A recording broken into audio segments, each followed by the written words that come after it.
So push it. Push reset.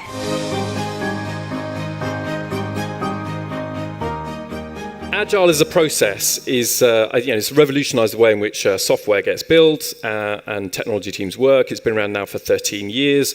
But the point about Agile is that actually I think there's some really key learnings about the way in which this process operates. But the point is it's no longer just the domain of technology teams. The principles of how Agile work now actually are spread far wider across organisations in many different teams. And I talk to HR teams, I talk to law teams, I talk to all kinds of different teams about the benefits of Agile thinking, because it's a real mindset. You still have your core direction about where you go, but you deliver the highest value first. You concentrate on the 20% of the thing that's going to deliver 80% of the value. You design it, you build it, you ship it. You take your learning, you put it into your next work sprint, design, build, chip, design, build, chip, design, build, chip. You test and learn your way, but you're staying much closer to customer lead along the way. So, of course, the key thing about this is that you are building in adaptability to the fabric of the way in which you are working. So there's some things that sit around Agile, which I think are quite important here, not just the process itself, the mindset and culture, which I'll talk about in a minute, but also just the way in which it operates with teaming, resourcing. So Jeff Bezos at Amazon has a thing he calls 2 pizza teams, where no team in that business should get larger than the number of people that it takes to feed with 2 large pizzas, which, depending on how hungry you are, I guess, it's before lunch, so probably quite hungry, about 8 to 10 people. 8 to 10 people, no more than that. But the reason for that is because once you get past 10 people, communication within the team starts to increase exponentially. And lots of academic studies show this. So actually everything slows down. You start to need status update meetings, you start to, trying to move a project forward with 25 people sat in a room is really hard, really hard. So you don't need 25 people. Take some of those people out. Small multidisciplinary teams is the engine of agility in companies. But I think now, empowered by digital technology, I think they can drive transformational change, and I've seen it happen within large organizations. So the point here is about it's the way in which teams like that work, which becomes really important. And this is all about the culture that sits around Agile. So continuing with the Amazon theme here, Jeff Bezos had a shareholders letter which he released about 3 weeks ago. Fascinating document. Google it, read it. It's amazing. There's like 4 things that he talks about there about staying as a day one, what he calls a day one company. So a day one company is, regardless of the size, and Amazon now has 380,000 employees, you still act like a startup. You still are entrepreneurial. You have that nimbleness of a startup. As soon as you go into being a day two company, then it's long-term decline and eventually death, stasis, he calls it. So that's so important to him that he calls the building he works in day one. When he moved buildings, he took the name of the building with him just to constantly remind him how important it is to be a day one company. So he talks a lot about customer obsession in that shareholders' letters, but he also talks about high velocity decision making. And actually just feeding that idea about agility through the way in which you make decisions through the company. And the temptation to just have a one-size-fits-all decision-making methodology. But actually, you don't need that, because sometimes you can make lightweight decisions, and it's better to have 70% of what you need to make a decision and course correct than it is to reach consensus. I think consensus can be a real problem in businesses, because you just wait until absolutely everybody is aligned on something before you move forwards. They have an interesting way of dealing with that. They call it disagree and commit. So when somebody doesn't disagree with something, they have the capability of saying, well, I disagree with that, but I commit to making it happen because everybody else thinks it's a good idea to do. Even he disagrees and commits to things that his team recommend to him. It's just a way of moving quicker, getting past blockers to agility. So the thing here is that actually what we're talking about here is Agile is not just a process, it's not just a culture, but actually can be transformational for businesses at every level. And I've worked with companies on digital transformation projects where we've used this kind of thinking, iterative, adaptive strategy, small multidisciplinary teams, actually to change the fabric of the organization itself.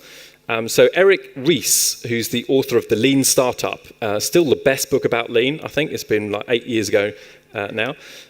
He has a lovely phrase, which I come back to a lot, which is really like if you want a 3-line version of what digital transformation looked like, I think it's that. Think big, start small, scale fast.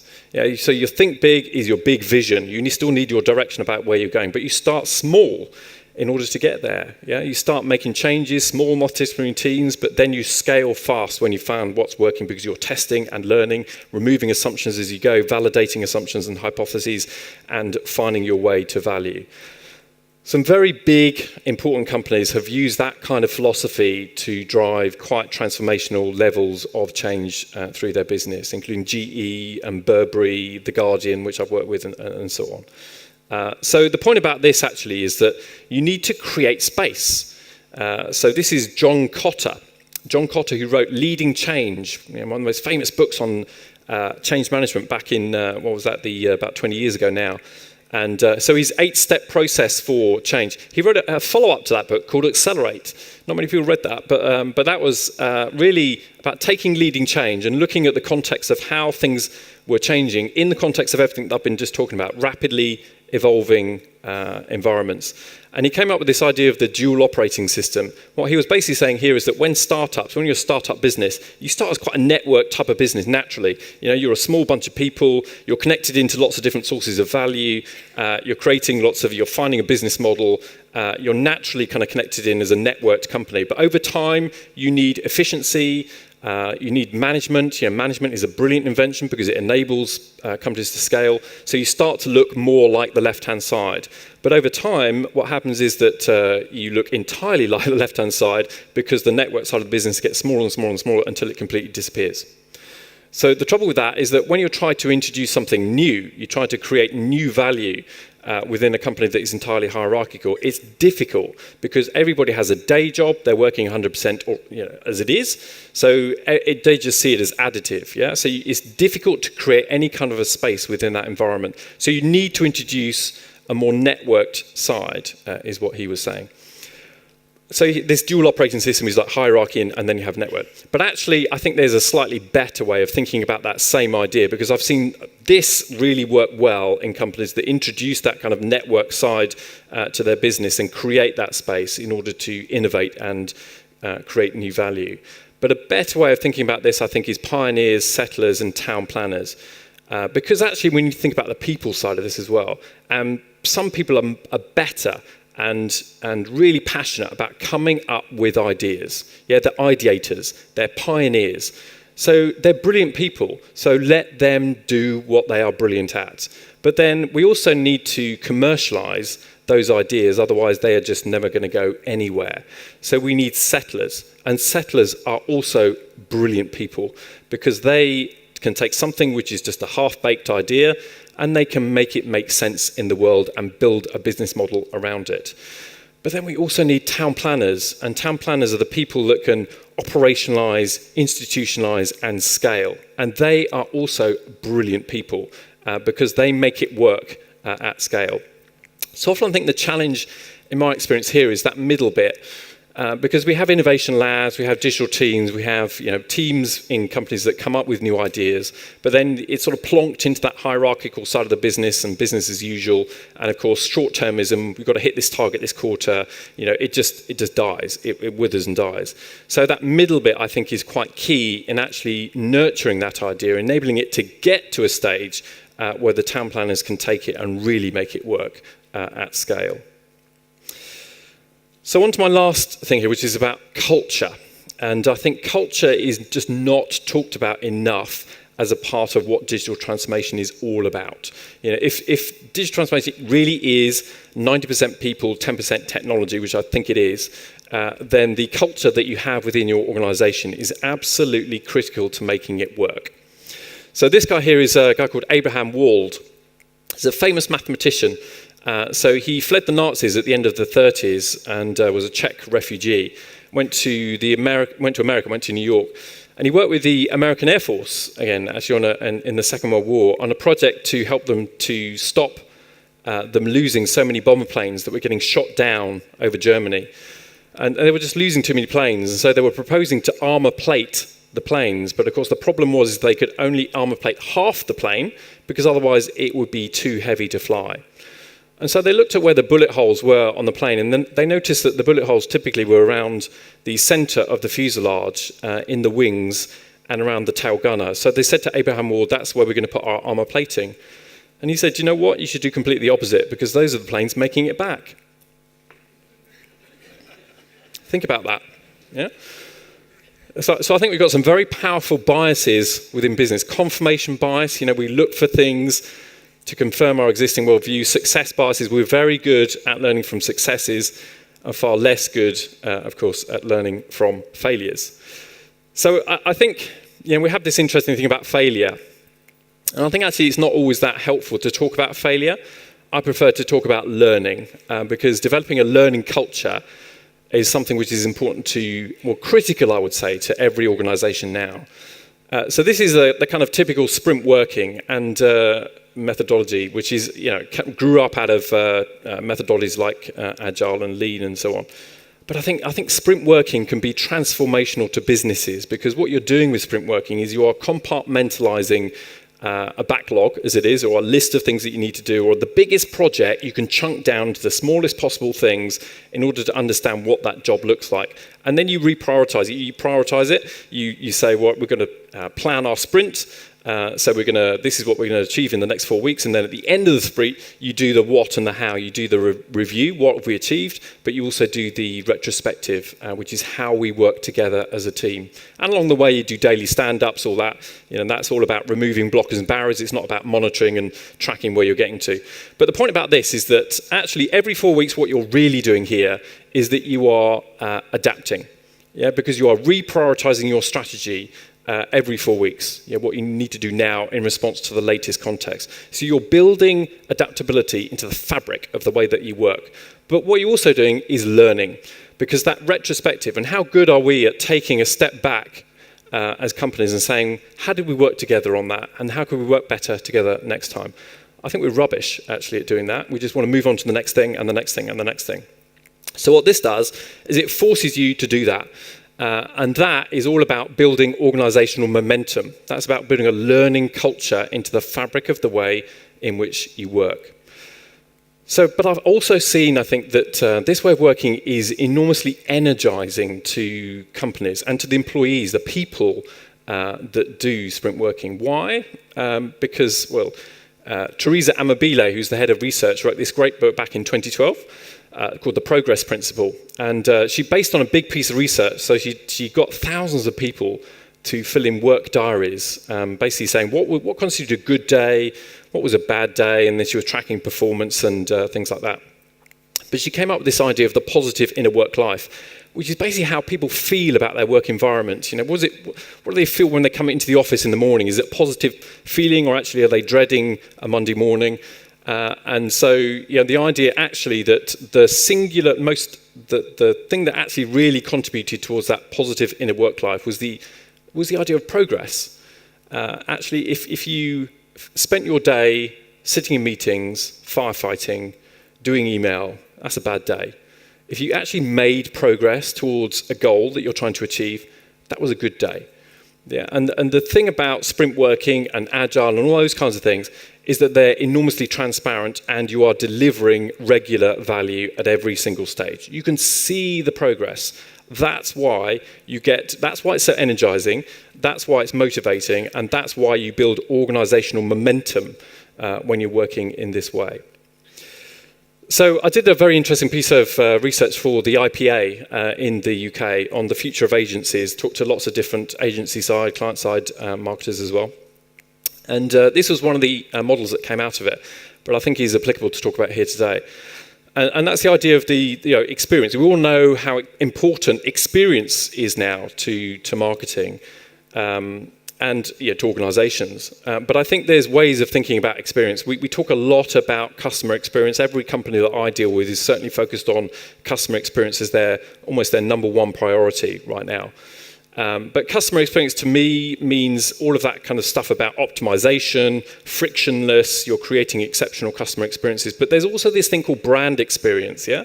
And for me, that's less about homogeneity and optimization and more about differentiation.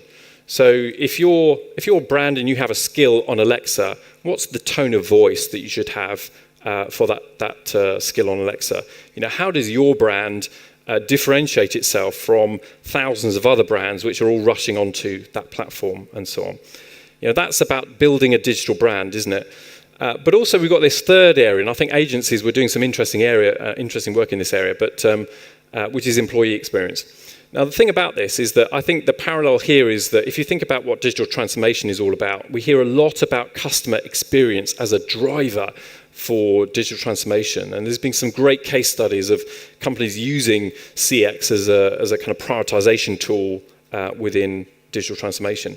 But I would argue that employee experience and brand experience, but particularly employee experience, are just as important. Bringing people on the journey with you. And too few companies think about that. So, and it's not just me saying this. I mean, this is a fascinating piece of research done by MIT and Capgemini. So they were tracking 400 companies over a multi-year period. They mapped them on these two axes here. One was what they call digital intensity. That's the propensity of the companies to invest in shiny technology. Then we have transformation management intensity, and that was the propensity of the companies to invest in all the people stuff that sits around the technology. So we're talking about skills and culture and behavior and things like that. Two interesting quadrants, I think, here. Top right, Digerati. So the companies that invested in both the technology and the people stuff were 26% more profitable than the average performance across those 400 companies over those years. But I also think the top left is kind of interesting here, isn't it? Fashionistas. So invest in shiny technology, don't do the people stuff, you damage your business. So if it's about people and employee engagement and employee experience, we really need to think about motivation and what motivates people within the workplace. I don't know if anybody's read this book, but this is one of my favorite non-fiction books of all time, I think. So Dan Pink is a lawyer turned psychologist, and he wrote in Drive about the surprising truth of what motivates people in the workplace. And supported by lots of academic studies and research, it's one of the most well-researched books, I think, that I've ever read. He talks about three things: the limitation of money to begin with as a motivating factor. And actually, it's really fundamentally intrinsic motivators, particularly three things that he talks about: autonomy, mastery, and purpose. So autonomy is the ability to make a difference in the area that you're responsible for. Mastery is, of course, the ability to learn and to get better at what you're doing.